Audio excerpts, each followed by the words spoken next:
You're listening to the Cyberwire Network, powered by N2K.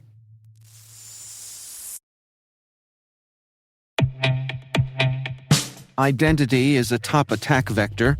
In our interview with Kavitha Mariappan from Rubrik, she breaks down why 90% of security leaders believe that identity-based attacks are their biggest threat. Throughout this conversation, we explore why recovery times are getting longer, not shorter, and what resiliency will look like in this AI-driven world. If you're struggling to get a handle on identity risk, this is something you should tune into. Check out the full interview at thecyberwire.com/rubric.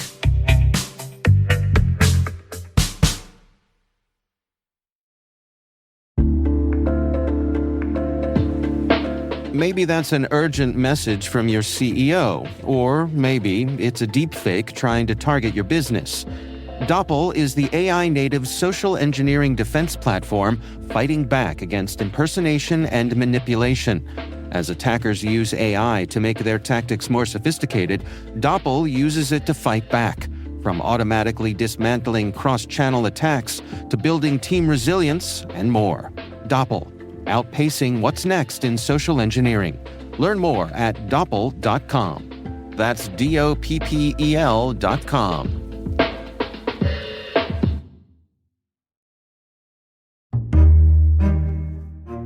I am Mike Arrowsmith. I'm the Chief Trust Officer at NinjaOne. One of the most exciting things about cybersecurity is the level of change. I often have mentored students in college kind of with a simple metaphor with cybersecurity. We are working against adversaries that are always typically one step ahead. Figuratively, if you can imagine, you're trying to chase a ball, but you never can quite get your hands on it. I think it's the change that is probably the most fascinating piece for me. It's something that I really thrive on. I thought I was going to be an architect of all things. I used to be fascinated with buildings. Even today, I still look at large buildings, skyscrapers, and just kind of marvel at the engineering and construction that goes into that. That is what I thought probably as early as 7, 8 years old. I thought I was going to be an architect of the future. And lo and behold, I ended up being this lowly security guy.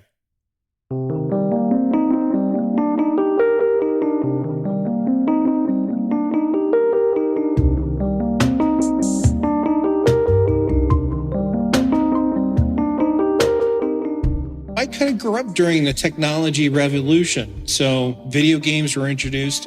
I remember Atari coming out, Nintendo.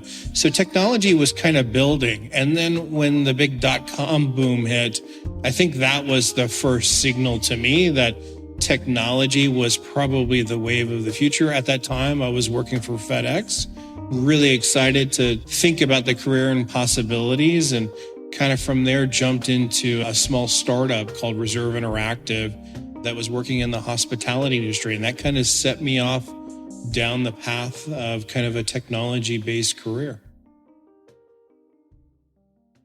So it was actually at that Reserve Interactive organization that I got my first taste of cybersecurity. We had to process credit cards. We needed to go down the whole route of PCI. And it's through that really opened up the opportunity for me to join my next career, which was Lawrence Livermore National Laboratories. So really exciting opportunity to work for the federal government, as part of the National Nuclear Scientific Administration. Really exciting opportunity to work on the National Ignition Facility. At the time, it was a $5 billion laser, and I was responsible for running a lot of the cybersecurity initiatives that were part of that. So that was really where everything began to shift towards really predominant cybersecurity. And from then on, it was 100%.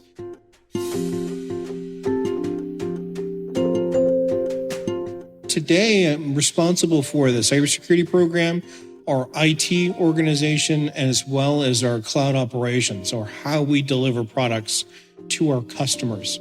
So my day is really responsible for all three of those areas, primarily trying to understand what is our customers' needs look like today, but also try to project where they will be a year or 2 years from now, in addition to all the tactical operation things that happen as part of running a large organization. So, a lot of times from peers, it's always conversational. Try to be as helpful and as inquisitive as I can. I think a lot of times from a leadership perspective, we tend to get isolated into kind of our silo of responsibilities. And for my roles, you really can't be that. We're in a support organization. We're looking to be able to support our engineering team, our marketing team, our sales team. So it really behooves us to interact with them very closely, to try to understand their world. So as we try to craft solutions that we want to deliver to help them, we have a foresight of where they are today, but kind of an idea of where they're going. It's trying to put the right building blocks down at certain places. So when we finally get back to that specific area, we've already got kind of a leg up. Within my own teams, again, kind of let them run away with the programs. I'm looking for them to take ownership, accountability, and really support them in any way or possible that I can, and try to remove roadblocks. I think that level of management with my own teams has really been reciprocated well by the leaders that I have. I look at this as an opportunity for what we call in the business a greenfield opportunity. A lot of what we're doing is fresh. It is growing at a very rapid rate. And so it is really providing a lot of opportunity for these leaders to be able to kind of put their stamp on their individual programs and what they foresee the needs of Ninja and our customer base. So it's a very exciting opportunity for all of us. And I think it's a great working dynamic that we have in place.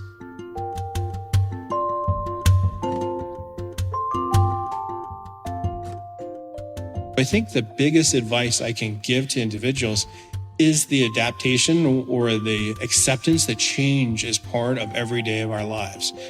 And it's a constant learning. I always tell folks what we knew about 2 years ago is different than we know today. And it's a constant evolution of learning. And that to me is the exciting piece. I find myself learning a lot through experiences of peers, friends that are in this space. So I think that is probably one or two things that I would say is really imperative for the future generations coming up with cybersecurity, is to embrace change and to network as much as you can.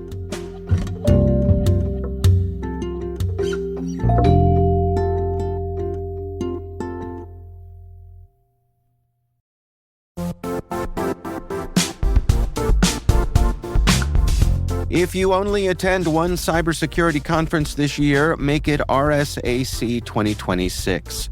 It's happening March 23rd through the 26th in San Francisco, bringing together the global security community for 4 days of expert insights, hands-on learning, and real innovation.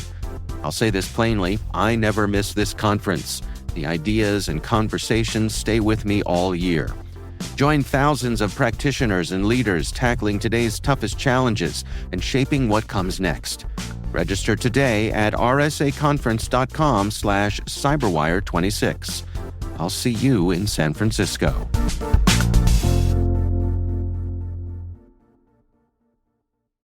How many discounts does USAA Auto Insurance offer? Too many to say here.